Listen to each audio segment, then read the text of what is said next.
எடுத்து யுத்தம் பண்ணப் போக உன்னால் முடியாது. நீ ஒரு சிறுவன், அவனோ தன் சிறுவயது முதல் யுத்த வீரன் என்றான்.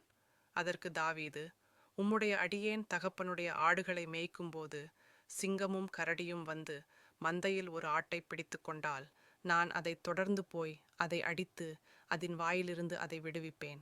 அது என்மேல் பாய்ந்தால் நான் அதன் தாடியை பிடித்து அதை அடித்து கொன்று விடுவேன். இந்த பிலிஸ்தியனும் அவைகளைப் போல்தான் இருப்பான். சிங்கத்தின் கையிலிருந்தும் கரடியின் கையிலிருந்தும் என்னை தப்புவித்த கர்த்தர் இந்த பிலிஸ்தியனின் கையிலிருந்தும் என்னை தப்புவிப்பார் என்றான். சவுல் தாவீதிடம், நீ போ, கர்த்தர் உன்னோடே இருப்பார் என்றான். சவுல் தன் கவசங்களை தாவீதுக்கு அணிவித்தான். ஆனால் தாவீதுக்கு அது சரி வரவில்லை. நான் இவைகளுடன் யுத்தம் பண்ண முடியாது, எனக்கு பழக்கமில்லை என்று சொல்லி அவற்றை கழற்றி போட்டான்.